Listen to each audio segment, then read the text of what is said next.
Hello again, my name is Leo Falcom and I'm a technology concierge with Courtesy Acura in Littleton, Colorado, and welcome back to another lesson with Leo. Today's lesson is going to include showing you how to pair your garage door remote opener to the inside of the car. It's called the HomeLink system from Acura, and I'm here to show you finally how to do it face to face, in person, step by step.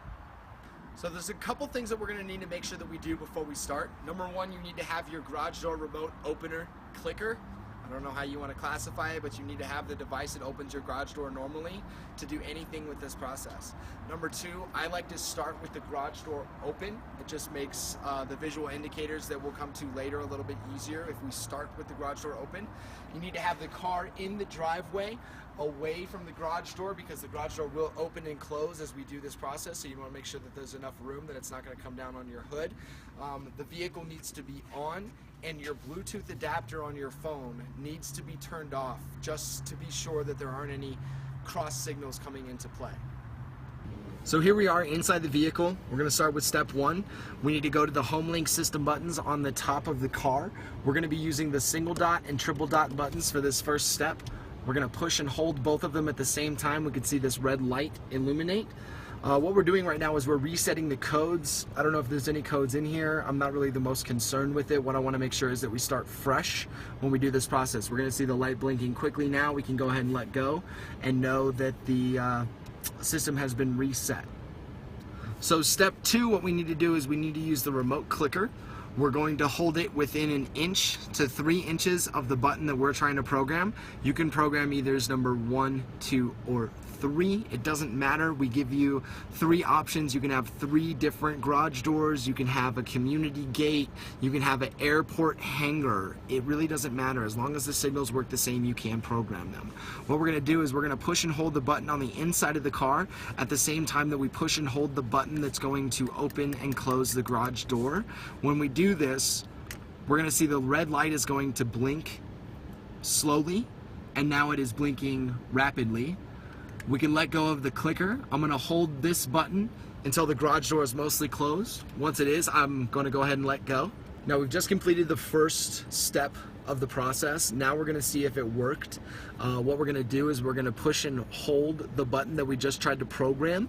What we're going to do is we're going to hold it for 3 seconds, counting Mississippi. So 1 Mississippi, 2 Mississippi, 3 Mississippi. And we're going to do this step a maximum of 4 times. So here we go.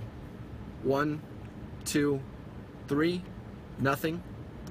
1, 2, 3, nothing. 2, 3. 1, 2, 3. Now this is okay. What we're going to do, this is obviously a rolling code garage door, so what we're going to do is we're now going to go ahead and proceed to step 3. So step 3 can kind of be the most arduous task in the process. However, sometimes it's necessary with what would be called a rolling code garage door, where the codes randomize and constantly change to of course affect privacy of the house and things like that. But you may need a couple things. Number one, you might need a step stool if you cannot reach the motor unit itself. You might also need a Phillips head or flathead screwdriver to remove any type of cover on the motor unit itself. This one happens to be a LiftMaster. There are others out there, Genie, Craftsman, that all use or that all have a learn code or program button located in a different spot. You just need to locate this button. Once you've located the button on this particular one, we can remove the cover here on the light that's illuminated. The learn button can be a number of different shapes or colors. It can be a red square, a black square, a little black circle. It can be a blue square button on some Genie garage door remotes. If you need help with a particular type of motor, you can always, of course, call me, and that contact information will be at the end of this video. But for now, we're going to go back up here. I've already located our learn button. What we need to do is we need to push and release the learn button extremely quickly, and within 30 seconds we have to get back to the vehicle to repeat our push and hold step on the inside of the car. So here we go. I'm going to push the button, and then we've got 30 seconds to get back.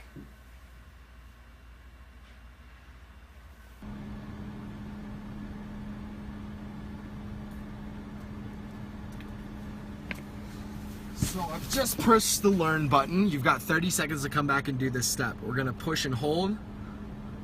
let go. If you were here with me, you would have seen the light inside the garage actually flicker to let us know that it was programmed. If I push it again, it should close. Oh man, I've done this way too many times. Beautiful end to a beautiful process. The garage door is now working. I always like to make sure one more time, if we reach up, push and hold, and the garage door comes back open. And there you have it, everybody. Easiest ways to program your garage door to the inside of the car. Now that you're done, you no longer have to keep this inside your own vehicle. You can give this to friends and family members. Keep it in storage because you may need it in the future to program a new vehicle. Hopefully you'll have your Acura for 300,000 miles, but who knows what could happen. You'll still need this in the future. I'd say put your covers back on, make sure everything's cleaned up, and you're all good to go. Any questions about this process, or if you've got a different motor unit, I completely understand. They could be kind of difficult at times. Don't hesitate to give me a call. I'm always available to help. Just contact the dealership at 303-795-7800. Just ask for Leo, like the lion, or as simple as the tech guy, and they're going to transfer you right to me. Thanks again for joining me in another lesson with Leo, and I hope to hear from you very soon.